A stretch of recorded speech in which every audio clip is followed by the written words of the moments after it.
नमस्कार दोस्तों, स्वागत है आपका आज के मुख्य समाचारों में। यहां पर आपको देखने को मिलेंगे आज की तमाम बड़ी खबरें मुख्य समाचार ब्रेकिंग न्यूज अपडेट्स के रूप में। चलिए दोस्तों, जान लेते हैं आज की पहली बड़ी खबर। पीएम मोदी बोले, ग्वालियर से मेरा दो तरह से नाता। कहा, काशी में सिंधिया परिवार ने घाट बनवाए। ज्योतिरादित्य गुजरात के दामाद हैं। जी हां दोस्तों, प्रधानमंत्री नरेंद्र मोदी ग्वालियर में शनिवार शाम सिंधिया स्कूल के 125वें स्थापना दिवस समारोह में शामिल हुए। उन्होंने छात्रों को संबोधित करते हुए कहा कि ग्वालियर से मेरा दो तरह से नाता है। पहला तो काशी को डेवलप करने में सिंधिया परिवार की बड़ी भूमिका रही है। वहां कई घाट बनवाए गए हैं। आज काशी का विकास हो रहा है, उसे देखकर महाराज माधवराव जी की आत्मा प्रसन्न होगी। वहीं दूसरा, उन्होंने बताया कि ज्योतिरादित्य सिंधिया गुजरात के ही दामाद है, इस नाते भी ग्वालियर से मेरी रिश्तेदारी है। वहीं दोस्तों, अपने भाषण में प्रधानमंत्री नरेंद्र मोदी ने कहा कि यदि 1 साल का सोच रहे हैं तो आज बोइए, 1 दशक का सोच रहे हैं तो वह फल वाले पेड़ लगाइए, यदि 1 शताब्दी का सोच रहे हैं तो शिक्षा से जुड़ी संस्थाएं बनाइए। इसके बाद दोस्तों, अगली बड़ी खबर।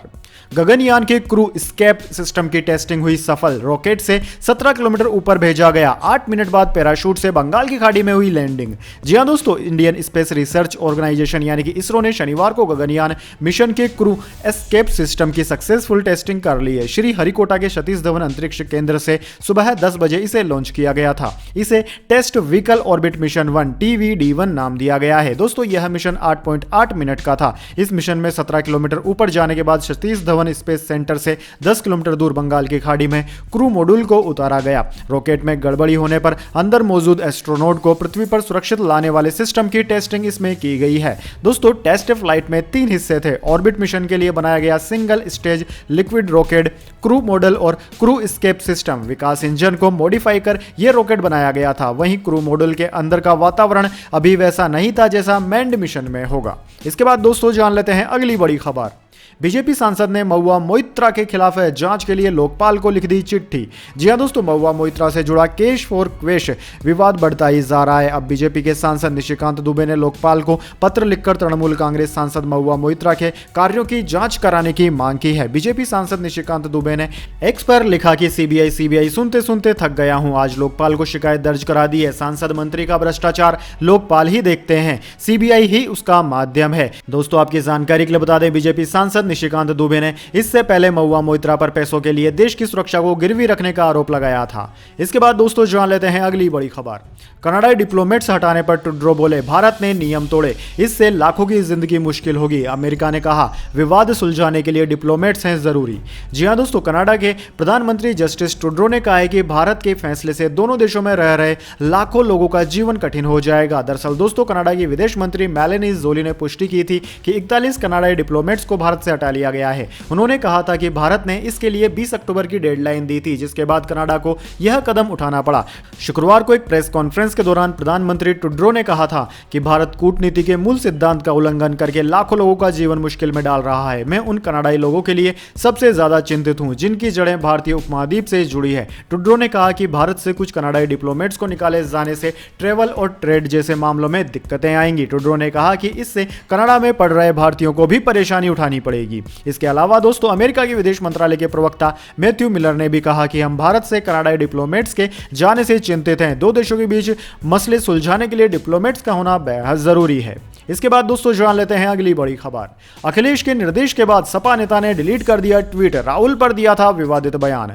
जी हां दोस्तों, सपा नेता IP सिंह द्वारा राहुल गांधी पर आपत्तिजनक कमेंट के बाद दोनों पार्टियों के बीच लड़ाई बढ़ती दिखने के बाद अखिलेश यादव को बीच में आना पड़ा। अखिलेश के निर्देश के बाद IP सिंह ने ट्वीट डिलीट कर दिया। दोनों पार्टियों के बीच चल रहे वाक युद्ध के बीच अखिलेश यादव को कांग्रेस के शीर्ष नेता द्वारा मैसेज भिजवाया गया, जिसके बाद अब दोनों ही दलों के बीच बड़ी बात थमती दिख रही है। दरअसल दोस्तों, अखिलेश ने कहा कि मुझे उनकी बात माननी पड़ेगी। उन्होंने कुछ संदेश दिया है। हालांकि प्रदेश स्तर पर कांग्रेस द्वारा क्लैरिटी से कुछ न बताने को लेकर अखिलेश अभी भी नाराज हैं। इसी बीच अखिलेश ने IP सिंह समेत पार्टी नेताओं को कांग्रेस के खिलाफ अनर्गल ट्वीट न करने का निर्देश दिया है, जिसके बाद IP सिंह ने अपने ट्वीट को डिलीट कर दिया। चलिए दोस्तों, जान लेते हैं इसके बाद अगली बड़ी खबर। MP में बीजेपी के 92 प्रत्याशियों की 5वीं लिस्ट हुई जारी। 3 मंत्री समेत 29 विधायकों के टिकट काटे। इनमें विजय वर्गीय का बेटा भी है शामिल। जी हां दोस्तों, मध्य प्रदेश में बीजेपी ने 92 कैंडिडेट्स की 5वीं लिस्ट जारी कर दी। इस लिस्ट में मौजूदा 67 विधायकों में से 37 को फिर से मौका मिला है, जबकि 3 मंत्रियों समेत 29 विधायकों के टिकट काटे गए हैं। इंदौर 3 सीट से कैलाश विजयवर्गीय के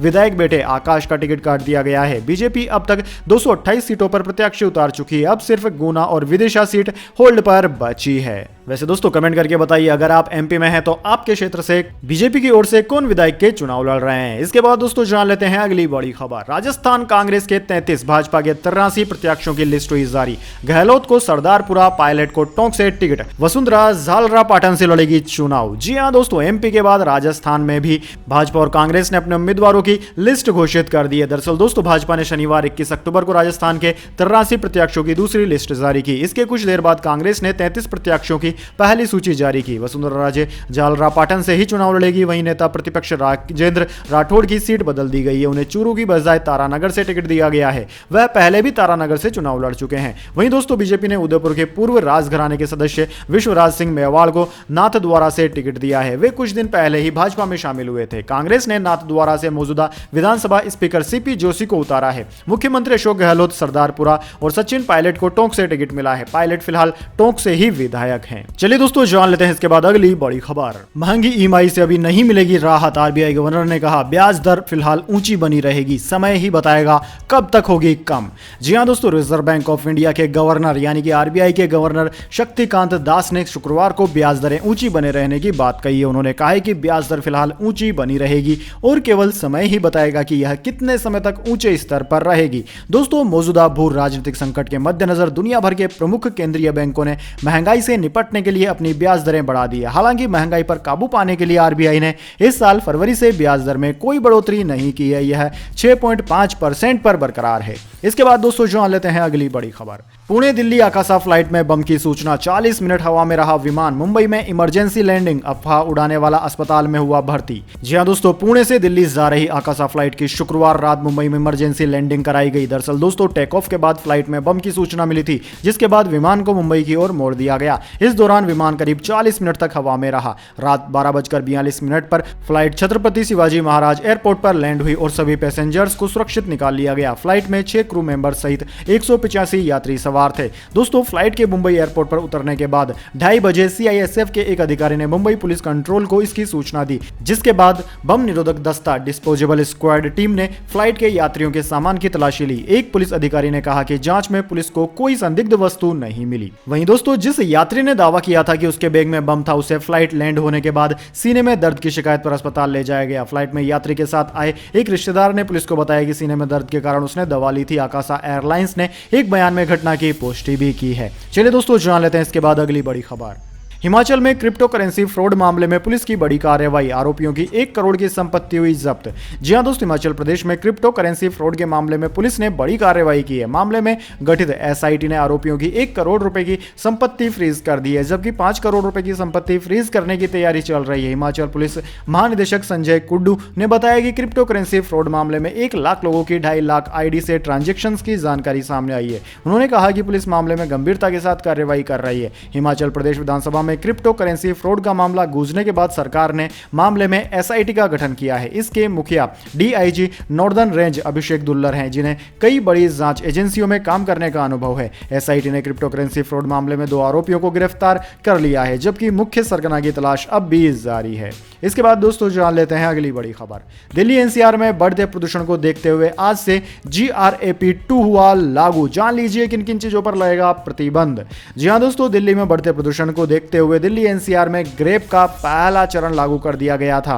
अब दोस्तों इसका दूसरा चरण भी लागू कर दिया गया है। शनिवार को दिल्ली का वायु गुणवत्ता सूचकांक 248 दर्ज किया गया, जो कि खराब श्रेणी का है। वहीं नोएडा में 249, गाजियाबाद में 217 और गाजियाबाद में 227 AQI दर्ज किया गया। दोस्तों आपकी जानकारी के लिए बता दें, 0 से 50 के बीच AQI को अच्छा माना जाता है, 51 से 100 के बीच संतोषजनक, 101 से 200 के बीच मध्यम, 201 से 300 के बीच AQI खराब श्रेणी में आ जाता है, 301 से 400 के बीच AQI को बहुत खराब माना जाता है, जबकि 401 से 500 के बीच के AQI को गंभीर श्रेणी में माना जाता है, और अगर 500 से ज़्यादा AQI है तो यह इमरजेंसी की स्थिति हो जाती है। वहीं दोस्तों स्टेज 2 AQI में लगने वाली पाबंदियों में प्राइवेट गाड़ियों को कम करने के लिए पार्किंग फीस बढ़ाना शामिल है, CNG इलेक्ट्रिक बसें, मेट्रो सर्विस में इजाफा करना है, सिक्योरिटी गार्ड को इलेक्ट्रिक हीटर दिए जाएंगे। इसके बाद दोस्तों अगली बड़ी खबर। पाकिस्तान वर्सेस ऑस्ट्रेलिया, मुझे तो पहले ही समझ आ गया था। पाकिस्तान की हार पर भड़के वसीम अकरम, जमकर लगाई फटकार। जी हां दोस्तों, पाकिस्तान को ऑस्ट्रेलिया ने 62 रन से हराकर बड़ा झटका दिया है। दोस्तों आपकी जानकारी के लिए बता दें, ऑस्ट्रेलिया ने जीत के साथ पॉइंट्स टेबल में चौथे नंबर पर पहुंचने में कामयाबी हासिल कर ली है। पाकिस्तान के खिलाफ मैच में ऑस्ट्रेलिया ने पहले बल्लेबाजी की और 367 रन बनाए थे, जिसमें वार्नर और मार्श ने शतकीय पारी खेलकर धमाका कर दिया था। इसके बाद जब पाकिस्तान की टीम बल्लेबाजी करने उतरी तो उनकी शुरुआत शानदार रही थी, लेकिन इसके बाद पाकिस्तान के बल्लेबाज मैच को बना नहीं सके। इमाम ने 70 रन की पारी खेली तो वहीं अब्दुल्ला सफीक ने 64 रन बनाए। पाकिस्तान की टीम 305 रन बनाकर 45.3 ओवर में ही ऑल आउट हो गई। वहीं दोस्तों इस मैच में बाबर आजम का बल्ला नहीं चल सका। वहीं दोस्तों वसीम ने पाकिस्तान के बल्लेबाजों को लताड़ लगाई है। जी हां दोस्तों, वसीम अकरम महान गेंदबाज हैं। वसीम अकरम ने पाकिस्तानी चैनल ए स्पोर्ट्स पर बात करते हुए पाकिस्तान के बल्लेबाजों को हार की जिम्मेदारी लेने की बात कही है। अपनी बात रखते हुए अकरम ने कहा कि बाबर आजम से लेकर मोहम्मद रिजवान को इस हार की जिम्मेदारी लेनी चाहिए। वसीम का मानना है कि पाकिस्तान के बल्लेबाज बेहद ही खराब परफॉर्मेंस कर रहे हैं। इसके बाद दोस्तों जान लेते हैं अगली बड़ी खबर। श्रीलंका की वर्ल्ड कप में पहली जीत, नीदरलैंड को 6 विकेट से हराया निशांका और समर विक्रमा के अर्धशतक।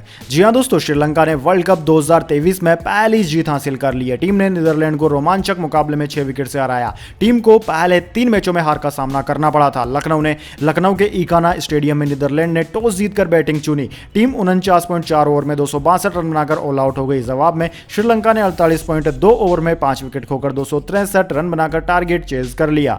पथुम निशंका ने 54 रन की अर्धशतकीय पारी खेली। वहीं आखिरी में सदीरा समर विक्रमा ने 91 रन बनाकर टीम को मैच जिताया। नीदरलैंड की ओर से आर्यन दत्त ने 3 विकेट झटके।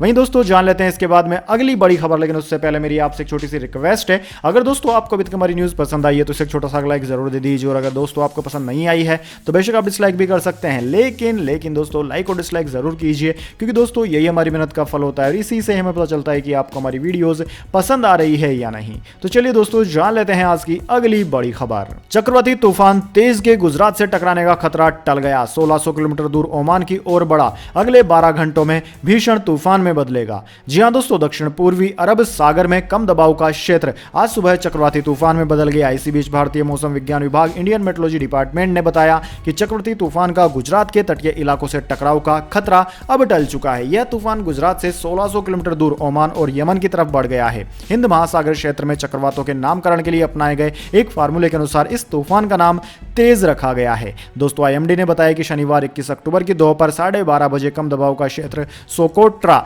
यानी कि यमन का आइलैंड से करीब 600 किलोमीटर दूर दक्षिण पूर्व में केंद्रित था। अगले 12 घंटे में इसके भीषण चक्रवाती तूफान में बदलने की आशंका थी और हुआ भी ऐसा ही। इसके बाद दोस्तों जान लेते हैं अगली बड़ी खबर। चीन ने एलएसी पर साल भर में बढ़ाई सैनिकों की तैनाती। पेंटागन की रिपोर्ट में दावा, लद्दाख डोकलाम के पास सड़कें, हेलीपैड बना रहा ड्रैगन। जी हां दोस्तों, चीन ने एलएसी पर सैन्य तैनाती में अब तक कोई कटौती नहीं की। अमेरिका के रक्षा मंत्रालय पेंटागन ने अपनी रिपोर्ट में इसकी जानकारी दी। रिपोर्ट के मुताबिक बॉर्डर पर चीन लगातार सड़कें, गांव, स्टोरेज फैसिलिटीज, एयरफील्ड और हेलीपैड बना रहा है। पेंटागन ने अपनी रिपोर्ट में यह भी बताया कि चीन ने पिछले 1 साल में परमाणु हथियारों की संख्या भी बढ़ाई है। उसके पास अब 500 न्यूक्लियर वारहेड्स हैं। इससे पहले स्वीडन के थिंक टैंक सिप्री ने अपनी रिपोर्ट में बताया था कि पिछले कुछ सालों में चीन ने अपनी परमाणु हथियारों के जखीरे में 60 नए हथियार जोड़े हैं। पेंटागन के मुताबिक चीन का लक्ष्य 2030 तक 1000 परमाणु हथियार बनाने का है। इसके बाद दोस्तों जान लेते हैं अगली बड़ी खबर। न्यूजीलैंड मुकाबले से पहले सूर्या को लगी चोट, ईशान को मधुमक्खी ने काटा। इंजरी के चलते हार्दिक पहले ही मैच से हुए बाहर। जी हां दोस्तों, न्यूजीलैंड के खिलाफ होने वाले मैच से पहले टीम इंडिया के सूर्य कुमार यादव चोटिल हो गए। उन्हें कलाई में चोट लगी है। हालांकि वह कल का मैच खेल पाएंगे या नहीं इस पर बीसीसीआई ने कुछ कंफर्म नहीं किया है। दूसरी ओर टीम के विकेटकीपर बैटर ईशान किशन को मधुमक्खी ने काट लिया है। वह शनिवार शाम को नेट प्रैक्टिस बीच में छोड़कर आराम करने चले गए। ऑलराउंडर हार्दिक पांड्या पहले ही इंजरी के कारण मैच से बाहर हो चुके हैं। ऐसे में दोस्तों उनकी प्लेइंग 11 में कौन खेलेगा इस बात को लेकर संशय अभी भी बना हुआ है। धर्मशाला में शनिवार को प्रैक्टिस के दौरान ईशान किशन को मधुमक्खी ने काट लिया था, जिसके बाद उन्हें नेट प्रैक्टिस बीच में ही छोड़नी पड़ी। वहीं दोस्तों दूसरी ओर सूर्य कुमार यादव भी परेशानी में। ऐसे में कल की प्लेइंग 11 देखना महत्वपूर्ण होगा। इसके बाद दोस्तों जान लेते हैं अगली बड़ी खबर। शाहरुख खान की डंकी का प्रभास की सालार से नहीं होगा क्लैश, नई रिलीज डेट आई सामने। जी हां दोस्तों, पठान और जवान में धमाल मचाने के बाद अब शाहरुख खान अपनी मच अवेटेड फिल्म डंकी को लेकर खूब चर्चा में बने हुए हैं। पिछले लंबे समय से फैंस के बीच इस फिल्म को लेकर बज़ बना हुआ है। वहीं अब फिल्म के रिलीज डेट की ऑफिशियली अनाउंसमेंट हो चुकी है। इस बात की जानकारी मशहूर क्रिटिक सुमित काडेल ने सोशल मीडिया पर दी। उन्होंने फिल्म का पहला पोस्टर शेयर करते हुए यह घोषणा की। फिल्म इसी साल 21 दिसंबर को सिनेमाघरों में रिलीज होगी। इसी के साथ फिल्म का पहला पोस्टर भी जारी कर दिया गया है, जिसमें शाहरुख खान एक सोल्जर के किरदार में नजर आ रहे हैं। वहीं पोस्ट के ऊपर लिखा हुआ है कि एक सोल्जर अपना वादा कभी नहीं भूलता। वहीं अब शाहरुख की डंकी प्रभास की फिल्म सालार के साथ क्लैश भी नहीं होगी। इसके बाद दोस्तों अगली बड़ी खबर, लाहौर 1947 के सभी डिपार्टमेंट में आमिर खान का दखल, फिर से करवा रहे राइटिंग और कास्टिंग, बतौर एक्टर भी अगली फिल्म पर कंफ्यूजन। जी हां दोस्तों, आमिर खान को लेकर मशहूर है कि वो अपनी फिल्मों की मेकिंग में क्रिएटिव तौर पर काफी ज्यादा इन्वॉल्व रहते हैं। वही बात जब अपने बैनर की हो तो वहां तो यह चीज और स्वाभाविक तौर पर हो ही जाती है। नवीनतम उदाहरण फिल्म लाहौर 1947 का है, जिसे आमिर खान अपने बैनर तले प्रोड्यूस कर रहे हैं। फिल्म में सनी देओल अहम भूमिका में है और राजकुमार संतोषी इसे डायरेक्ट कर रहे हैं। दोस्तों सूत्रों के अनुसार आमिर इस फिल्म से बतौर निर्माता ही जुड़े हुए हैं, मगर निर्माण से जुड़े हर विभाग में वह सारे फैसले खुद ही ले रहे हैं। सनी देओल के अलावा बाकी कलाकारों के नाम को भी आमिर खुद ही तय कर रहे हैं। फिल्म में तब्बू के लिए भी एक अहम रोल प्लान किया गया है। इसके बाद दोस्तों अगली बड़ी खबर, निशिकांत का दावा, दुबई से खोली गई महुआ की आईडी। महुआ बोली, सुना है सीबीआई आने वाली है, एजेंसी घर आए जूते गिन ले। जी हां दोस्तों, संसद में पैसे लेकर सवाल पूछने के आरोप में गिरी टीएमसी सांसद महुआ मोइत्रा पर भाजपा सांसद निशिकांत दुबे ने एक और गंभीर आरोप लगाया। निशिकांत ने शनिवार को सोशल मीडिया पर अपनी पोस्ट में लिखा कि कुछ पैसे के लिए एक सांसद ने देश की सुरक्षा को गिरवी रख दिया। दुबे ने लिखा कि दुबई से संसद के आईडी खोले गए, जबकि उस वक्त वो कथित सांसद भारत में ही थी। इस नेशनल इंफॉर्मेटिक्स सेंटर एनआईसी पर पूरी भारत सरकार है। देश के प्रधानमंत्री, वित्त विभाग, केंद्रीय एजेंसी यहां है। क्या अब भी टीएमसी व विपक्षी दलों को राजनीति करना है? निर्णय जनता का है। एनआईसी ने यह जानकारी जांच एजेंसी को दी है। इसके बाद दोस्तों महुआ मोइत्रा ने भाजपा सांसद निशिकांत दुबे के दावे पर कहा कि मेरी एनआईसी से अपील है कि वो सभी सांसदों की यह जानकारी सार्वजनिक करे कि जब उनकी आईडी उनके पीए और रिसर्चर इस्तेमाल कर रहे थे तब वो भी वहां फिजिकली मौजूद थे। इसके लिए फर्जी डिग्री वालों का इस्तेमाल न करें। इसके बाद दोस्तों अगली बड़ी खबर, इंग्लैंड की वर्ल्ड कप इतिहास में सबसे बुरी हार, साउथ अफ्रीका ने वर्ल्ड चैंपियन को 229 रनों से रौंदा।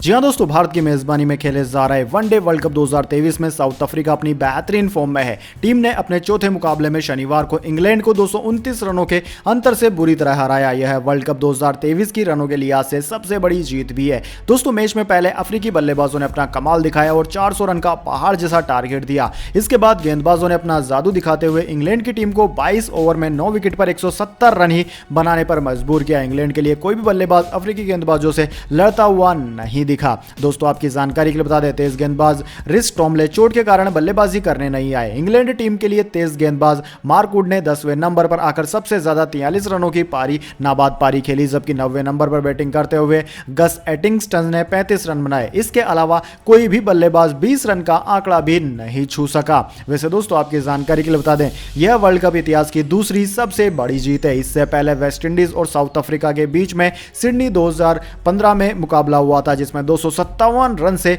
साउथ अफ्रीका जीता था। चलिए दोस्तों जान लेते हैं इसके बाद अगली बड़ी खबर, एमपी में टिकट पर कलह, कांग्रेस दफ्तर में तोड़फोड़, दिग्विजय के फोटो पर जूते मारे, गोबर पोता, कमलनाथ के बंगले के बाहर लगाई पंगत। जी हां दोस्तों, मध्य प्रदेश कांग्रेस में टिकट बंटवारे के बाद कई सीटों पर प्रत्याशियों का विरोध हो रहा है। नाराज कार्यकर्ताओं ने भोपाल पहुंचकर प्रदेश कांग्रेस कार्यालय में प्रदर्शन किया। शनिवार को शाजापुर जिले के सुजालपुर, निवाड़ी, दतिया जिले की सेवठा और मंदसौर की मलारगढ़ सीट के कैंडिडेट्स के खिलाफ असंतुष्ट कार्यकर्ताओं ने पीसीसी दफ्तर के सामने नाराबाजी की। प्रदर्शनकारियों ने पूर्व मुख्यमंत्री दिग्विजय सिंह और उनके विधायक बेटे जयवर्धन सिंह का पुतला जलाया। इतना ही नहीं, दिग्विजय सिंह की फोटो को जूते मारे और गोबर भी पोता। गुस्साए कार्यकर्ताओं ने तोड़फोड़ भी की। प्रदेश कांग्रेस उपाध्यक्ष और पिछड़ा वर्ग कांग्रेस के प्रदेश कार्यकारी अध्यक्ष दामोदर सिंह यादव ने अपने समर्थकों के साथ विरोध जताया। दिग्विजय पर ओबीसी का हक मारकर अपने रिश्तेदारों को टिकट देने का आरोप भी लगाया। दामोदर ने इस्तीफा देकर प्रदेश की 16 सीटों पर चुनाव लड़ने की बात कही है।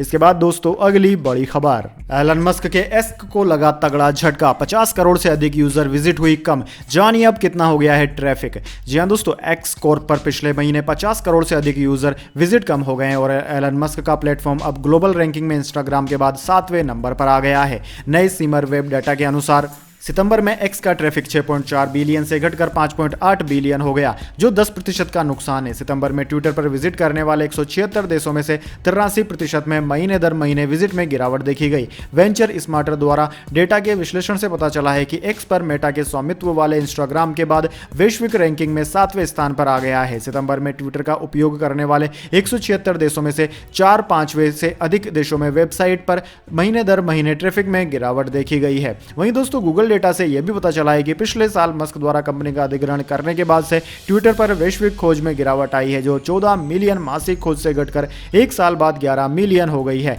जो नवंबर 2018 के बाद से सबसे कम है। वैसे दोस्तों आपको क्या लगता है, क्या ट्विटर पर प्रीमियम फैसिलिटी स्टार्ट करने के बाद यह गिरावट आई है या नहीं, या उससे कोई फर्क नहीं पड़ा है? अपनी राय कमेंट बॉक्स में जरूर दीजिए। तो दोस्तों यह थी आज की तमाम बड़ी खबरें। इसके बाद दोस्तों बारी आती है आज के माइंड क्विज क्वेश्चन की। जी हाँ दोस्तों, एक आसान से सवाल का जवाब देकर आप जीत सकते हैं एक अमेजिंग सरप्राइज गिफ्ट हमारे YouTube चैनल की ओर से। तो दोस्तों आज का सवाल आपकी स्क्रीन पर आ चुका है। क्रिकेट के ओडीआई फॉर्मेट में सबसे ज्यादा रन बनाने का रिकॉर्ड कौन से खिलाड़ी के नाम दर्ज है? जी हाँ दोस्तों, अगर आप जानते हैं कि किस खिलाड़ी ने एक पारी में सर्वाधिक रन बनाए हैं तो जल्दी से उस खिलाड़ी का नाम कमेंट बॉक्स में लिख दीजिए। अगर दोस्तों आपका जवाब होता है एकदम सही और आप चुने जाते हैं लकी विजेता के रूप में, तो आपको मिल सकता है एक सरप्राइज गिफ्ट हमारे YouTube चैनल की ओर से। तो दोस्तों जल्दी से अपना उत्तर कमेंट बॉक्स में लिख दीजिए, वीडियो को लाइक कर लीजिए और चैनल को सब्सक्राइब करके बेल आइकन भी दबा लीजिए। धन्यवाद। वंदे मातरम। जय हिंद, जय भारत।